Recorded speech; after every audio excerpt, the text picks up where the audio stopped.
মোনাজাত শেষ করে আনমনে হয়ে ভাবছে তানিশা, আজকে কি এমন দিনটা আষাঢ়ি ছিল? এই দিনটা না আসলে কি খুব ক্ষতি হয়ে যেত? না হয় সারাটা জীবন একা কাটিয়ে দিতাম, আমার রাব্বে কারিমের সান্নিধ্যে যাওয়ার জন্য আরও প্রস্তুতি নিতে পারতাম। আবার সেই বন্ধনে গিয়ে যদি আমার রবকে আমি ভুলে যাই, তাহলে আর দিনের পথে ফেরার পথ খুঁজে পাব না। আল্লাহ, তুমি আমাকে হেফাজতে রেখো। চাচির কথায় ধ্যান ভাঙল। এই তানি, তাড়াতাড়ি কর না রে, ওইদিকে তো বরপক্ষ চলে আসলো বলে। একা হাতে কত সামলাই বল, তোর মা তো অসুস্থ হয়ে পড়ে আছে, আজকেই সব করতে হবে, না হলে তো তোর মা আমাকে কোনো কাজই করতে দিত না, আমাকে বসিয়ে রাখত। শোন, রাইসা এসে তোকে সাজিয়ে দেবে, তুই ওয়াশরুমে গিয়ে ব্লাউজ পেটিকোট পরে আয়, আর তারপর রাইসাই তোকে শাড়ি পরিয়ে দেবে। তানিশার চাচি এখন বলতে গেলে তাদের আপন। মামা মামিরা একটু খোঁজও নেয়নি মেয়েটার। তানিশার মা মরিয়ম আর তানিশার চাচি নাইমা দুজনে নিজ মায়ের পেটের বোনের মতো। এখনকার যুগে এমন যা যুগল নেই বললেই চলে। তানিশার চিন্তায় তার মা অসুস্থ, কোনো কাজ ঠিকমতো করতে পারে না, কিন্তু চাচি এক হাতে সামলাচ্ছে। সাথে চাচাতো বোন রাইসা আর তানিশা ওনাকে যথেষ্ট সাহায্য করে। আজ তানিশার বিয়ে উপলক্ষে চাচি নিজ মায়ের মতো দায়িত্ব পালন করছেন। ও চাচি, এত ভারী কাজের শাড়ি না পরলে হয় না? তুমি তো জানোই এতে আরও লোক হাসবে, বলবে মেয়ের দ্বিতীয় বিয়ে হয়েও এত সাজার কি দরকার? শোন, আমি এত কিছু বুঝি না। আমার তানি মামুনিটা আজ একটা নতুন পরিবারে যাবে। একটা বেদিন থেকে সে মুক্তি পেয়ে সে একটা দিনী পরিবারে যাচ্ছে। সে মানুষ যাই বলুক, আমরা তো জানি আমাদের মামুনিটা কত কষ্ট পেয়েছে। আজ রব তার নিজ হাতে এমন একটা পরিবার মিলিয়ে দিচ্ছে, তাতে আমরা সবাই রবের দরবারে শুকরিয়া জানাচ্ছি। আর তুই তোর বরের জন্য সাজবি, কে কি বলল তা না ভাবলেও চলবে। চাচি, আমার খুব ভয় করছে, এই পরিবারটাও যদি এমন হয় তাহলে তো আমার মরে যাওয়ারও উপায় থাকবে না, দুনিয়া থেকে যে বিশ্বাস উঠে যাবে। আরে বুদ্ধু, আগের পরিবার আর স্বামীকে তুই বেছে নিয়েছিস, আর এখনকারটা আমরা বড়রা দেখে শুনে নিয়েছি। তুই নিজের ভুল বুঝতে পেরে যে তওবা করেছিস, এতেই কল্যাণ। জানিস তো, আল্লাহ তওবাকারীকে ভালোবাসেন। খাঁটি তওবা করলে আল্লাহ বান্দার গুনাহকে সওয়াবে পরিণত করেন। আর তোর ভাগ্যে আল্লাহ ভালো কিছুই রেখেছেন, মিলিয়ে নিস। সেই ভরসাতেই বেঁচে আছি চাচি। তানিশার চোখ দিয়ে না চাইতে অশ্রুরা এসে জমা বেঁধেছে, কিন্তু চোখগুলো তার সাথে খেলা করছে, গড়িয়ে পড়তে দিচ্ছে না। ইস, আমাকে ছাড়াই ওনারা গল্প জুড়িয়ে দিচ্ছে। দেখি দেখি বিয়ের কোণের মুখটা দেখি। এ কি আপু, তুই কাঁদছিস? যা, তোর সাথে আর কথা বলবো না। তুই না বলেছিস কোরআনে আছে কষ্টের পরেই স্বস্তি আছে? তাহলে কাঁদছিস কেন? দেখবি তুই খুব সুখে থাকবি ইনশাল্লাহ। রাইসা, তুই এসেছিস ভালো হয়েছে, ওকে একটু বোঝাতো, আর খুব সুন্দর করে সাজিয়ে দিবি, বুঝলি, যাতে আমাদের হুজুর মহাশয় দেখে চোখ ফেরাতে না পারে। উফ মা, তুমিও না, তুমি চাচি নাকি আপুর বান্ধবী, এমন করে কথা বলছো? তুমি যাও, আমি আপুকে সাজিয়ে দিচ্ছি। নাইমা মুচকে এসে ড্রয়িং রুমের দিকে চলে গেল, আর রাইসা তানিশাকে তড়িঘড়ি করে ওয়াশরুমে পাঠিয়ে দিল। তানিশা ওয়াশরুম থেকে আসলে রাইসা ওকে সাজাতে বসেছে। বরপক্ষের 110 জন আসছে, তারা নাকি বাড়ির রাস্তায় এসে নেমেছে, তাই রাইসা একটু তাড়াতাড়ি করছে। আর ওদিকে তানিশা তার অতীত জীবনে একটু উঁকি দিচ্ছে। কত স্বপ্ন নিয়ে নিজের পছন্দের ছেলে ফাহিমকে বিয়ে করেছিল, মা বাবা বারণ করা সত্ত্বেও তাদের রাজি করিয়ে বিয়ে করেছিল। 6 মাস কোনোভাবে সংসারটা ভালো চলছিল, কিন্তু সেই সুখের সংসার আর করা হয়ে ওঠেনি। কারণ শুরুতে যে সংসার হারাম দিয়ে শুরু হয়, তার ভেতরে তো আল্লাহ রহমত থাকে না। অনাকাঙ্ক্ষিতভাবে যখন তানিশা প্রেগনেন্ট হয়ে যায়, সেটা শুনে যেন শ্বশুরবাড়ির সবাই তেলে বেগুনে জ্বলে ওঠে। তাদের ফ্যামিলিতে নাকি সারা জীবনের 4-5 বছরের আগে কেউ সন্তান নেয়নি, বলতে গেলে অতি আধুনিক পরিবার। কিন্তু তানিশা যে মায়ের অনুভূতি পাচ্ছিল, সে এতে খুশি হয়েছিল। আর সে যত হারাম প্রেমে জড়িয়ে বিয়ে করুক না কেন, কোনে মাতৃত্ব তাকে নাড়া দিয়ে ওঠে। তাই তো শ্বশুরবাড়ির সবার চাপাচাপিতেও অ্যাবর্ষণ করায়নি। শ্বশুরবাড়ির সবাই অত্যাচার করলে মানা যায়, কিন্তু নিজের স্বামী যদি বউয়ের বিপক্ষে চলে যায়, তাহলে তার পৃথিবীতে থাকা আর না থাকা সমান। আস্তে আস্তে স্বামী, শ্বশুর, শাশুড়ি, ননদদের অত্যাচার বেড়েই চলছিল। তানিশাও বাবার বাড়িতে কাউকে জানাতে পারেনি, কারণ সে তো নিজে নিজের পায়ে কুড়াল মেরেছে। এক পর্যায়ে তানিশার 8 মাসের মৃত সন্তানের জন্ম হয়। হবেই বা না কেন, কোনো যত্ন ছিল না, খাওয়া দাওয়াও ঠিক মতো দিত না। যে মেয়ে বাবা মায়ের হাতে ছাড়া ভাতে খেত না, সে কিনা দিনের পর দিন 1-2 বেলা খেয়ে থেকেছে। সেদিন রাতে একটা বাচ্চা মেয়ের ছবি নিয়ে অনেক কেঁদেছিল তানিশা। হয়তো এই ধাক্কাটার মাধ্যমেই তার হেদায়েত ছিল, তাই আল্লাহ তার কাছ থেকে প্রিয় জিনিসটাকে কেড়ে নিয়েছেন। এরপর তানিশা বাবার বাড়িতে সব জানায়। তানিশার মা এই কথা শুনে জ্ঞান হারিয়ে ফ্লোরে পড়ে যায়। তার নাকি হালকা একটা স্ট্রোকও হয়ে যায়। তার কয়েকদিন পরই তানিশা ডিভোর্স দিয়ে চিরতরে চলে আসে ফাহিম নামক জ্বলন্ত আগুন থেকে। কতভাবে চেয়েছিল সংসারটা করতে, কিন্তু আল্লাহ যা করেন ভালোই করেন। আস্তে আস্তে দিনের পথে চলে আসে তানিশা। এখন পুরো পর্দা করে, চাচি আর রাইসাকেও বুঝিয়ে ইসলামের পথে নিয়ে আসে। পুরো পরিবারটা যেন একটা জান্নাতে পরিণত হয়েছে। আর আজ তানিশা নতুন করে যাচ্ছে আরেকটা পরিবারে। কি হবে সেখানে গেলে, কেমন হবে তার ভবিষ্যৎ জীবন, এগুলো ভাবতে ভাবতে চোখের পানিতে মুখের সাজটা নষ্ট হয়ে যাচ্ছে। কিরে আপু, আবার কান্না করছিস? দিলি তো এত কষ্টের সাজটা নষ্ট করে, আবার কষ্ট করতে হবে? আমার হুজুরদুল্লা ভাই এগুলো শুনলে পরে বলবে আমরা তোকে না খাইয়ে শুকনো মুখ করে দিয়ে পাঠিয়েছি, আমাদের ঘরে দুমুঠো ভাত নেই। এটা বলেই রাইসা হিহি করে হেসে দিল। না চাইতে তানিশা ওর সাথে মুচকে হাসি দিয়ে বলল, পাকনা বুড়ি হয়েছিস না, দাঁড়া না, চাচ্চুকে বলবো কয়েকদিনের ভেতরে তোকেও আরেকটা হুজুর দেখে বিয়ে দিয়ে দিতে, তখন আমিও মজা দেখব। বাহ, এতক্ষণে মহারানীর মুখে একটু হাসি ফুটল। ইস, আমার জেঠি তোর এই হাসি মুখটা দেখতে পারল না, উনি এখনও নামাজ পড়ছে। রাইসা হঠাৎ তাকিয়ে দেখে তানিশার মা দরজার পাশে দাঁড়িয়ে চোখের পানি ফেলছে। একটু আগেই নামাজ শেষ করে মেয়ের কাছে এসেছিল। দুই বোনের কথা শুনে আর ভেতরে আসেনি। মেয়ের হাসি মুখটা তিনি দেখে চোখ দিয়ে সুখের অশ্রু ছড়াচ্ছে। সে কবে মেয়ের মুখে হাসি দেখেছে মনে নেই। এ কি জেঠি, তুমি কখন নিলে? আর ভেতরে আসনি কেন? দেখে যাও, তোমার মেয়েকে কি সুন্দর করে সাজিয়ে দিয়েছি, সব ক্রেডিট কিন্তু আমার। তানিশার মা মরিয়ম তানিশার মুখকে উপরের দিকে তুলে তাকিয়ে বলল, মাশাআল্লাহ, আমার মেয়েটাকে আজ পরীর মতো লাগছে, কারো নজর যেন না লাগে। তানিশা কিছুটা লজ্জা পেল। হঠাৎ কি মনে করে মাকে জিজ্ঞেস করল, আচ্ছা মা, খালু কি এবারও খালামণিকে আমাদের বাসায় আসতে দেবে না? খালামণি কতবার চেয়েছে আমাকে একটিবার দেখতে আসার জন্য, আর কবে দেখা হবে বলো তো? তুই তো জানিস তোর খালু কেমন, কখনো আমার বোনটাকে কোথাও যেতে দেয় না। ছেলের বউটাও কত করে চায় আমাদের বাসায় আসতে, কিন্তু তিনি তো আত্মীয়তার বন্ধনটাকে তুচ্ছ মনে করে। ওনার টাকা পয়সা বেশি তো তাই মানুষকে কিভাবে কথা বলতে হয় সেটা জানে না। ওনার বিজনেসটা তো আগে ক্ষতির উপরে ছিল, এই কবছর একটু লাভবান হয়ে মানুষকে মানুষ মনে করে না, ছোট করে কথা বলে, অহংকার দেখিয়ে কথা বলে, গরিবদের ঘৃণা করে। অথচ আমাদের মহানবী সাল্লাল্লাহু আলাইহি ওয়াসাল্লাম বলেছেন, জান্নাতের অধিকাংশ অধিবাসী হবে দুনিয়ার গরিব। দেখ, ওরা দুই বেলা না খেতে পারলেও ওরাই আমাদের চেয়ে অধিক প্রিয় আল্লাহর কাছে। তাই আমাদের কখনো কাউকে মনে কষ্ট দিয়ে বা অহংকার দেখিয়ে কথা বলা উচিত নয়। আল্লাহ যেন ওনাকে হেদায়েত দান করেন, সঠিক বুঝ দান করেন, আমিন।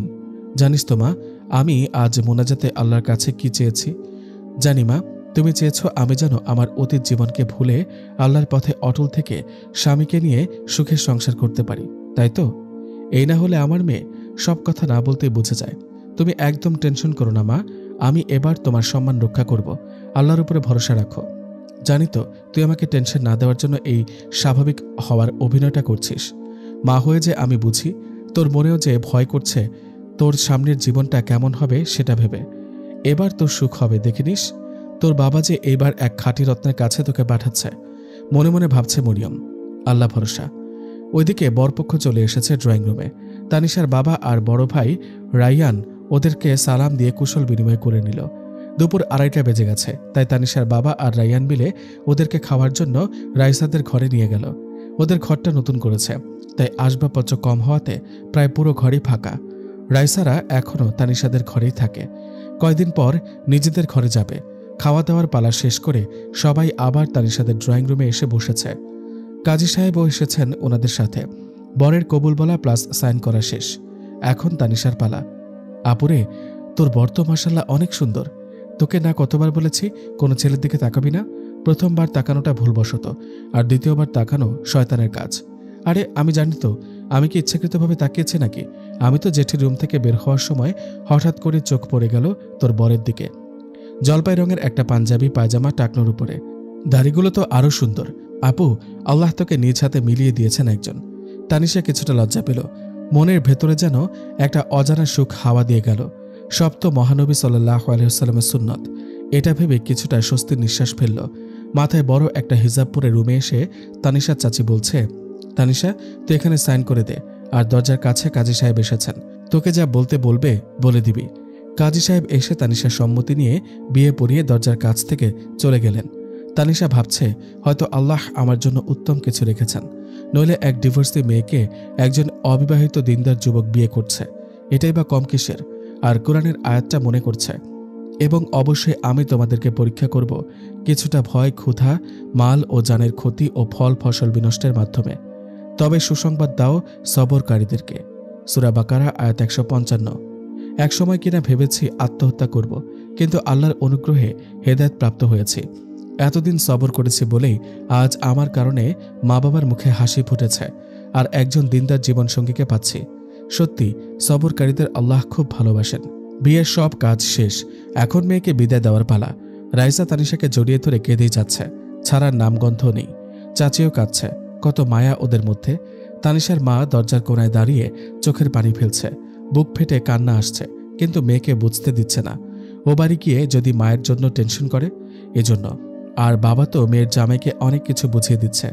আমার মেয়ে অভিমানী, কষ্ট পেলে 3 দিনও না খেয়ে থাকতে পারে। ওর মন অনেক ভালো, মাঝে মধ্যে রাগ উঠলে কাউকে বুঝতে দেয় না, নিজে নিজে কষ্ট পায়। আমার মেয়েকে একটু দেখে রেখো বাবা, আর না হয় নাই বললাম। অবশেষে বাবা মা দুজনেই মেয়েকে ধরে কেঁদে দিল। যতই কান্না আটকে রাখতে চায় ততই বের হয়ে আসে। রায়ান একমাত্র বোনকে নিয়ে গাড়িতে উঠিয়ে দিয়ে আসলো। অবশেষে শুরু হলো তানিশার অতীত জীবন পিছনে ফেলে এক নতুন জীবনের পথ চলা। যদিও তানিশা শাড়ির উপরে বোরকা নিকাব পরেছে, তবুও চোখের পানি যে ঝরঝর করে পড়ছে তা বুঝে যাচ্ছে। চোখের পানি পরে বোরকার হাত ভিজে গেছে। তাহসিন বুঝতে পেরে রুমালটা এগিয়ে দিল আর বলল, এই গরমে বোরকা পরে আছো, তার উপর নিকাব করা, বেশি কান্না করলে মাথা ব্যথা করবে, চোখ মুছে নাও। আমি বাড়িতে গিয়ে তোমার পরিবারের সবার সাথে কথা বলিয়ে দেব। ও বরের কথা তো বলতেই ভুলে গেছি, বরের নাম হচ্ছে তাহসিন আহমেদ বিন তানভীর হোসেন। এরপর থেকে তানিশার শ্বশুর বাড়ির গল্প বলবো। তাহসিন তানিশাকে সান্ত্বনা দিতেই এটা বলল, কারণ তাহসিন জানে এতদিন তানিশার উপর দিয়ে কি ঝড় বয়ে গেছে। তানিশা রুমালটা নিয়ে নিকাবের ভেতরে দিয়ে চোখ মুখ মুছে নিল। নিকাব খুলতে পারেনি, কারণ সামনের সিটে তো ড্রাইভার আছে। মুখ মুছে রুমালটা নিজের হাতে রেখে দিল। ভাইয়া এসে গেছি, ভাবিকে নিয়ে নামতে হবে এবার। ড্রাইভারের ডাকে তাহসিন গাড়ি থেকে নেমে নিজেই হাত ধরে তানিশাকে নামালো, কারণ সে সমাজের কোনো কুসংস্কারই মানে না। এ যে আমাদের সমাজে কয়েকটা রীতি প্রচলিত হয়ে গেছে, যেমন বিয়ের দিন গেটে বরকে দাঁড় করিয়ে যত শালিকা শ্যালক আছে সবাই ঠাট্টা মজা না করলে নাকি বিয়েতে মজা হয় না। দুলাভাইয়ের সাথে সব শালিকারা বসে এক পাতে খাবে। দুলাভাই এমনকি তার সব বন্ধুদেরকে যুবতী মেয়েরা হাত ধুয়ে দিতে হবে। মেয়ের দুলাভাই মেয়েকে কোলে করে নিয়ে গাড়িতে উঠিয়ে দেবে, দেবররা ভাবিকে কোলে করে ঘরে নিয়ে যাবে ইত্যাদি। এসব ভ্রান্ত ধারণা, হাসি ঠাট্টার নামে এসব বেহায়াপাড়া সমাজে মারাত্মক আকারে ছড়িয়ে পড়েছে, যার ফলে ছেলেমেয়েদের অবাধ মেলামেশার সুযোগ হয়ে যাচ্ছে একটা বিয়ের মাধ্যমে। তাই তাহসিন নিজের বউকে নিয়ে ঘরে প্রবেশ করল। তাহসিনের মা রোকেয়া এবং একমাত্র বোন তানিয়া এসে নতুন বউকে সালাম দিল। তানিশাও সালামের উত্তর দিল। তারপর তানিয়া তানিশাকে বসার রুমে নিয়ে গেল। ওখানে কয়েকজন মহিলা আছে। তাহসিনদের পরিবারটা এমন যে মহিলারা কোনো অনুষ্ঠানে যেতে চায় না, পর্দা ভঙ্গ হবে বলে। তাই সব মহিলারা বাড়িতে রয়ে গেছেন, আর পুরুষ 10 জন বিয়ে বাড়িতে গেছে। কয়েকজন মহিলা তানিশাকে কিছু প্রশ্ন করছে, আর তানিশাও ধীরে ধীরে সবার প্রশ্নের উত্তর দিচ্ছে। তাহসিন ফ্রেশ হয়ে এসে দেখছে তানিশা এখনও ওখানে বসে আছে, আর তার চেহারার পুরো ক্লান্তির ছাপ চলে এসেছে। তাহসিন বুঝতে পেরে তানিয়াকে ডেকে বলল, এই তোদের কি এই বোঝটা নেই যে তানিশা ওখানে এতক্ষণ ধরে বসে আছে? এতটা পথ এসেছে শাড়ি বোরকা নিকাব পরে, ক্লান্ত হয়ে গেছে দেখিস না? ওকে কিছু একটা বলে রুমে নিয়ে যা। জয় হুকুম ভাইয়া, একদিনে এত ভালোবাসা? দাঁড়ো না, ভাবির কাছে এমন কিছু বলে তোমাকে পচাবো, তুমি এগুলো পাবে না আর ওগুলো পাবে না। সে পচালে পচাবি, আগে তো ওকে নিয়ে ঘরে যা।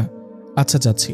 এই বলেই তানিয়া তানিশাকে বলছে, এই ভাবি, তুমি কি মুরব্বীদের সাথে গল্প করে এই সময়টা শেষ করবে নাকি? আমি যে এক ননদিনী আছি, সে খেয়াল কি আছে তোমার? চলো তুমি তোমার রুমে, সেখানে আমি আর তুমি গল্প করব। তানিশা যেন স্বস্তির নিঃশ্বাস ফেলল, আর তানিয়ার দিকে কৃতজ্ঞতা দৃষ্টিতে তাকিয়ে একটা মুচকে হাসি দিয়ে সবাইকে সালাম দিয়ে তানিয়ার সাথে চলে গেল। তানিশা তানিয়াকে বলছে, তোমাকে কি বলে যে ধন্যবাদ দেব? অসংখ্য জাযাকিল্লাহু খায়রান তানিয়া। ওয়াক্কি ভাবি সাহেবা, আমার 2 ওয়াক্ত নামাজ কাজা পড়তে হবে, অজু করতে হবে। বুঝতে পেরেছি, তুমি ওয়াশরুমে গিয়ে অজু করে এসো, আমি জায়নামাজ খুঁজে দিচ্ছি। এই বলেই তানিশা ওয়ার্ড্রপ থেকে জায়নামাজ নিয়ে খাটের উপরে রেখে দিয়ে চলে গেল, আর তাহসিনও ঘরে প্রবেশ করল। তানিশা অজু করে ওয়াশরুম থেকে বের হয়ে হঠাৎ তাহসিনকে দেখে অপ্রস্তুত হয়ে যায়। সামান্য লজ্জাও পায়, কারণ এখন যে বোরকা বা নিকাব করা অবস্থায় নেই। তাহসিনও তানিশার ভেজা মুখটা দেখে কিছুক্ষণ তাকিয়ে থেকে বলল, তানিয়া জায়নামাজ রেখে গেছে, তুমি নামাজ পড়ে নাও। আমি মসজিদ থেকে পড়ে এসেছি, আমি বারান্দায় গিয়ে বসছি, তোমার নামাজ শেষ হলে ডাক দিও। জি আচ্ছা। তানিশা নামাজে দাঁড়িয়ে গেল আর তাহসিন বারান্দায় গিয়ে বসে আনমনে কি যেন ভাবছে। কিছুক্ষণ পর ডাক এলো, শুনছেন, আমার নামাজ পড়া শেষ, ভেতরে আসতে পারেন। তাহসিন ভিতরে গিয়ে দেখল ইতিমধ্যে তানিয়া খাবার দিয়ে গেছে। তানিশার আনিজি লাগবে ভেবে আমার ক্ষুধা পেয়েছিল, যাক ভালোই হয়েছে, বান্দরনিটা খাবার রুমে দিয়ে গেছে। তাহসিনের এই কথা শুনে তানিশা হঠাৎ তাহসিনের দিকে ভ্রু কুঁচকে তাকালো। আরে এভাবে কেন তাকাচ্ছ? ওর সাথে আমি এভাবে কথা বলি, বাইরে সবার সাথে ফর্মাল লুকিয়ে থাকলেও বনুটার সাথে ঝগড়া লেগেই থাকে, এটা নিয়ে কিছু মনে করো না, ওকে? এখন বসো তো, খাবার খাওয়া যাক, পেটে মনে হয় ইঁদুর দৌড়াচ্ছে। তানিশাও তাহসিনের একপাশে বসলো আর ভাবছে মানুষ কত রকমের হয়, কেউ অনেক দিনের পরিচিত হয়ে কখনো কখনো খুব অচেনা হয়ে যায়, আবার মাত্র একদিনের পরিচয়ও মনে হয় 1000 বছরের চেনা কেউ। ফাহিমকে প্রায় 4 বছর ধরে চিনেও সংসার জীবনে এক অচেনা মানুষ রূপে দেখেছে। ভালো মানুষের পেছনে অমানুষ লুকিয়েছিল, আর আজ মাত্র একদিনের পরিচয়ে তাহসিনকে মনে হচ্ছে যেন সে কত বছর ধরে চেনে তানিশাকে। আসলে স্রষ্টার এক অপূর্ব ক্ষমতা, স্বামী স্ত্রীর হালাল বন্ধনের মাধ্যমে তারা একদিনে জীবনের আপনজন হয়ে ওঠে। হঠাৎ তানিশার ভাবনায় ছেদ পড়ল যখন তাহসিন বলছে, এই যে ম্যাডাম, আপনার কি খেতে মন চাইছে না? আপনি না খেলে যে আমিও খেতে পারবো না, আপনি না খেলে যে পরে আমার কপালে দুঃখ আছে, আর সেটা আপনার শাশুড়ি মা দেবে। তানিশা তাহসিনের মুখে আপনি শুনে কিছুটা মুচকি হাসল আর খেতে শুরু করলো। দুজনে খাওয়া শেষ করে একটু বসে রেস্ট নিচ্ছে, কারো মুখে কোনো কথা নেই। তানিশা নিজে থেকে বলল, চলুন 2 রাকাত শুকরানার নামাজ পড়ে নেই। দেখলে তো আমার মোটেও মনে ছিল না, ভালো করেছো মনে করিয়ে দিয়ে, আমি অজু করে আসছি। দুজনে মিলে নামাজ পড়ে খাটের উপরে বসলো। তাহসিন একটা খাম বের করে দিয়ে বলল, এই নাও তোমার মোহরানার 5 লাখ টাকা। আমি আমার দাম্পত্য জীবন হারামভাবে শুরু করতে চাই না, কিন্তু আমি তো শুনেছি অনেকে পরেও দিতে পারে, বা স্ত্রী মাফ করে দিলে হয়। শোনো, আমি তোমার সম্পর্কে সব জেনেই তোমাকে বিয়ে করেছি। আমার ছোটবেলা থেকে ইচ্ছা ছিল কেউ যদি আল্লাহর পথে ফিরতে চায় আমি তাকে সর্বাত্মকভাবে সাহায্য করব, আর আল্লাহ এই ইচ্ছেটা তোমার মাধ্যমে পূরণ করেছেন। তুমি হেদায়েত প্রাপ্ত হয়েছ কয়েক মাস হলো। ইসলামের প্রতিটা নিয়মকানুন সম্পর্কে তুমি এখনও পুরোপুরি জানো না। আল্লাহ চাইলে আমি তোমাকে সব জানার প্ল্যাটফর্ম তৈরি করে দেব। এখন আসি মোহরানার কথায়।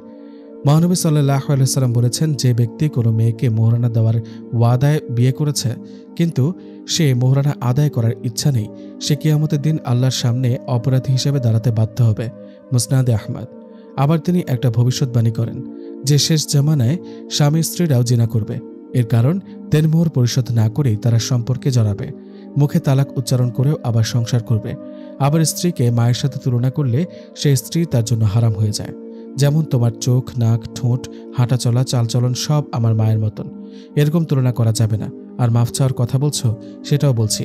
হ্যাঁ, স্ত্রী চাইলে কিছু টাকা মাফ করে দিতে পারবে যদি স্বামীর সে সামর্থ্য না থাকে, কিন্তু মোহরানা পরিশোধ করতে হবে। হয়তো কিছুটা চাইলে স্ত্রী কম নিতে পারে। মোহরানা স্ত্রীর অধিকার। আমাদের সমাজে ছেলেরা বিয়ের রাতে মাফ চেয়ে নেয়, কারণ সে জানে নতুন বউ মানা করবে না, লজ্জায়ও কিছু বলবে না, বা ডিভোর্স হলে সেই টাকাটা বউকে দিয়ে দেয়। কিন্তু ইসলামে আছে মোহরানা পরিশোধ করে যেন সম্পর্কে জড়ায়, অর্ধেকটা হলেও দিতে হয়। তখন যদি ছেলের সামর্থ্য না থাকে তাহলে আমাদের উচিত মোহরানা কম ধার্য করা। আর যে বিয়ের খরচ কম এবং মোহরানা কম ধরা হয় সে বিয়ে বরকতময়। অথচ আমাদের সমাজে কে কত টাকা বেশি মোহরানা ধার্য করতে পারে, এটাই যেন মেয়েদের পরিবারের প্রতিযোগিতা। মেয়েকে পণ্যের মতো দামাদামিতে ফেলে দেয় সমাজ, অথচ ভাবে না যে ছেলেটা সেই টাকা বিয়ের রাতে পরিশোধ করতে পারবে কিনা। তোমার পরিবার আরও কম ধরেছিল মোহরানা, কিন্তু আমার সামর্থ্য আছে, তাই আমি নিজ ইচ্ছাতেই 5 লাখ দিয়েছি। এত কথা বলেছি, কিছু মনে করো না। এই কথাগুলো বলে তাহসিন একটা দীর্ঘশ্বাস নিল। তানিশা যেন এতক্ষণ একটা ঘোরের মধ্যে ছিল। একটা মানুষ এতটা নিখুঁতভাবে কিভাবে বোঝাতে পারে? তানিশাকে কখনো কেউ এভাবে বোঝায়নি। হঠাৎ তার চিন্তায় ব্যাঘাত ঘটল যখন তাহসিন বলল, মায়ের সাথে কথা বলবে না? জি, আসলে আমার ফোনটা বাড়িতে রেখে এসেছি। আমার ফোন দিয়ে ডায়াল করে কথা বলো। তানিশা সবার সাথে কিছুক্ষণ কথা বলে তাহসিনকে ফোনটা দিল।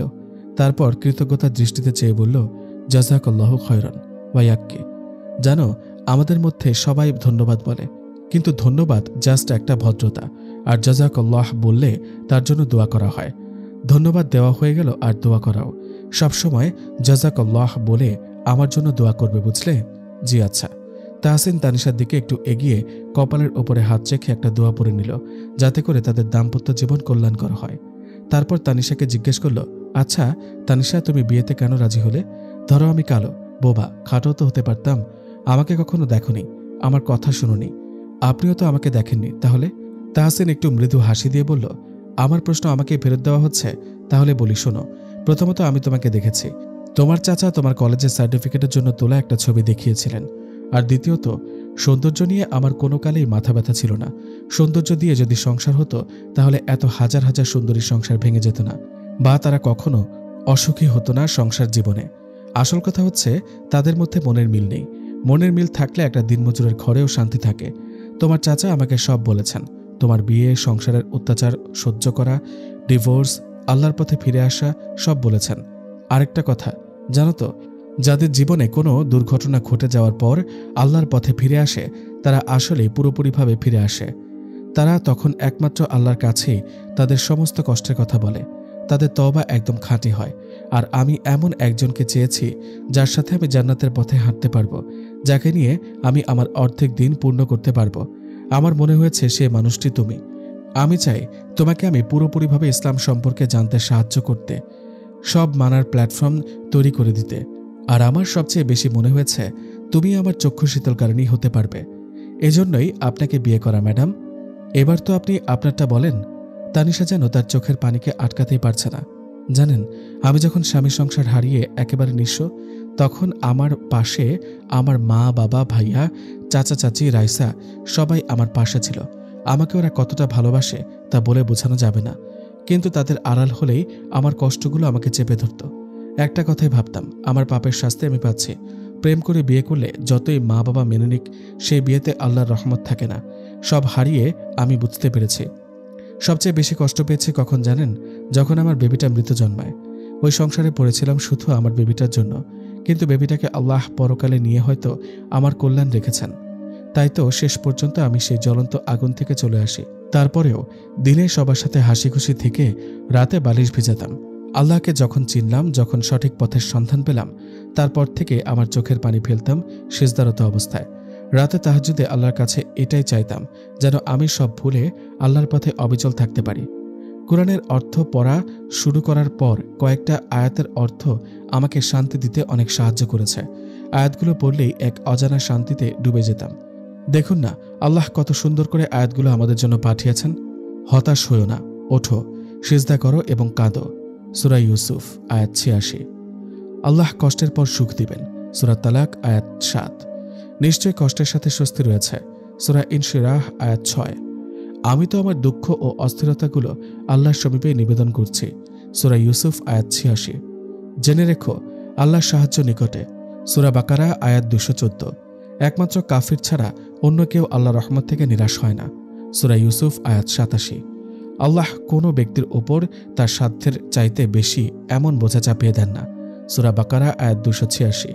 এবং অবশ্যই আমি তোমাদের পরীক্ষা করব কিছুটা ভয়, ক্ষুধা, মাল ও জানের ক্ষতি ও ফল ফসল বিনষ্টের মাধ্যমে। তবে সুসংবাদ দাও সবরকারীদের। সূরা বাকারা আয়াত ১৫৫।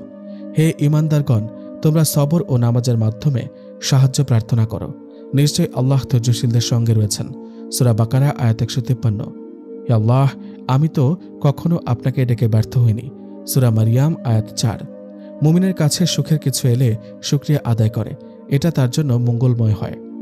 অনুরূপভাবে যখন কোনো দুঃখ তাকে স্পর্শ করে তখন সে ধৈর্য ধারণ করে, আর এটাও তার জন্য মঙ্গলময় হয়। সহিহ মুসলিম শরীফে হাদিস নাম্বার 2999। এই আয়াতগুলো পড়ার পরই বুঝতে পারলাম আল্লাহ আমাকে পরীক্ষা করছেন। আমাকে উত্তীর্ণ হতেই হবে।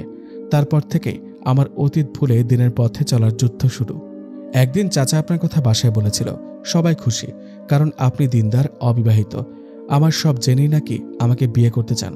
কিন্তু আমি একান্তভাবে চাচাকে জিজ্ঞেস করলে উনি আপনার বলা কথাগুলোই বলেছিল। তবুও আমি ইস্তেখারার নামাজ পড়লাম। রেজাল্ট পজিটিভ আসাতেই আমি বিয়েতে মত দিই।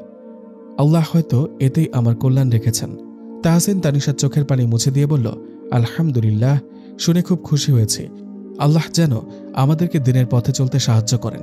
জানো তো, যারা আল্লাহর পথে অটল থাকতে চায় তাদের জীবনে নানা বাধা আসে। যেমন ধরো অসুখ বিসুখ, বিপদ বা হঠাৎ আর্থিক অবস্থা খারাপ হয়ে যাওয়া, প্রিয়জনের মৃত্যু। কিন্তু এইসব বিপদেই আমাদের আল্লাহর উপরে ভরসা করে লড়াই করতে হয়।